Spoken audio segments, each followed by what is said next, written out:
So I'm obviously a huge Harry Potter fan, and one thing that I've always noticed is all the Christian themes that pop up in Harry Potter, which is why I'm going to go over 10 Christian themes that Harry Potter goes over, but you might not have noticed. The first Easter egg of Christianity that Harry Potter gives us as the fans is the church in Godric's Hollow. Now, the church in Godric's Hollow is not mentioned very specifically, but if you go into the details, you'll notice that it is actually St. Jerome's church. Now, St. Jerome is considered a doctor of the church. He's a church father who lived somewhere between 342 AD and 420 AD. St. Jerome is venerated in the Catholic Church, the Eastern Orthodox Church, the Oriental Orthodox Church, the Anglican Church, and Lutheranism. Now, the second Christian theme that you might not have noticed are Harry Potter's parents' tombstones. They read, "The last enemy to be destroyed will be death," from 1 Corinthians 15:26. Now, of course, in the biblical passage, this is referring to Jesus dying on the cross and eventually defeating death once and for all. So that whenever we die, we don't actually die. We just go into another realm of living. But of course, in the Harry Potter context, this is talking about Voldemort. Voldemort is trying to avoid death not by giving himself up, but by fighting death head on by creating Horcruxes. Now, this leads us into the third Christian theme where Harry Potter gives his life willingly to destroy evil once and for all. Now, this perfectly mirrors Christ's death on the cross for all of humanity to destroy death once and for all.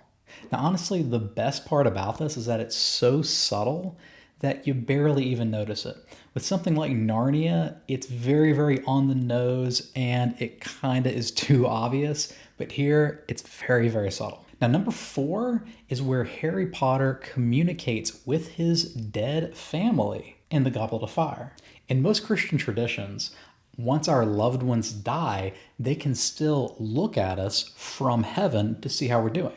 And we also see that Harry Potter in the Goblet of Fire actually asks his dead family for help. And we see in Harry Potter in the Goblet of Fire and the Deathly Hallows Part 2 that Harry actually receives help from his dead relatives. Number 5 is Transfiguration. Now, the Transfiguration class in Harry Potter is simply turning one thing into something else. Now, in the wizarding world, all this means is that you could turn a cat into a teapot, or you could turn a mouse into a teacup. Now, in the Christian story, the most obvious example of this would be the Transfiguration of Christ. This is where God's veil is temporarily being lifted and the glory of God can finally be seen by his apostles. And this can also be seen in the Eastern Orthodox and Catholic traditions, where the body and blood of Christ is transubstantiated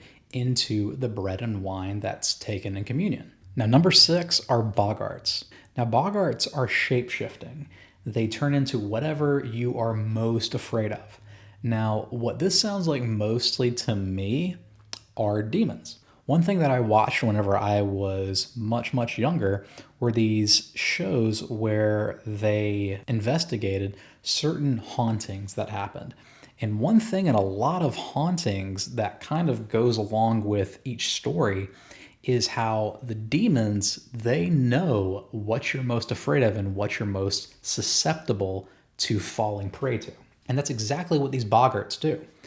Whenever we see Professor Lupin looking at the Boggart turning into a full moon, because he knows that that's what he's most afraid of.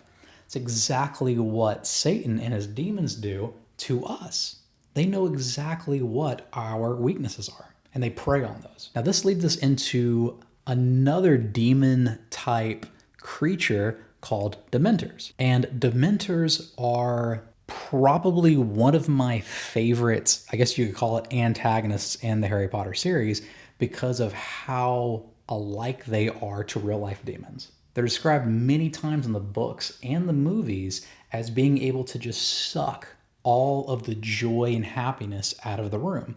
And we all know that whenever someone is oppressed or possessed by a demon, that's exactly what happens. is all of their joy goes out, all of their happiness leaves them, and they are in a state of oppression and even depression and sometimes possession. Something else that I found interesting that they added was that everything gets cold whenever Dementor enters the room or enters the area.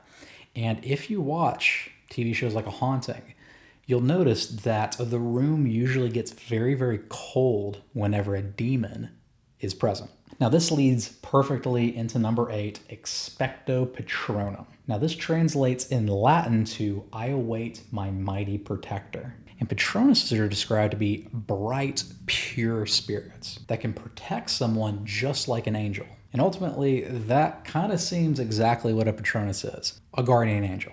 Now, number 9 are apparitions. Now, being able to apparate in the Harry Potter world is something that is somewhat normal, especially for adults to be able to do. Now, this is a little bit of a play on Marian apparitions. And this is a belief that Catholics hold that Mary sometimes appears to people on earth and either gives them encouragement or gives them some kind of advice to strengthening their faith in Jesus. And number 10 is Latin. Almost every single spell in Harry Potter, its base is Latin. And whenever you look at basically all of the script that is all over Hogwarts, period, and then just all the spells and everything, it is Latin. And Latin, of course, is the official language of the Catholic Church. Now, hopefully you learned a couple things in this video. I know that I did just researching it, but I just think it's amazing how J.K. Rowling, she has this background in Christianity and she brings it to the world of Harry Potter, but does it in a very, very subtle way. It's not in your face. And honestly, you don't even know it unless you really, really research what these things mean. It's clearly a creative thing by J.K. Rowling, but you can obviously tell that her Christian background influenced a lot of these aspects that we just take for granted. So thank you so much for watching this video, and I'll see you in the next one.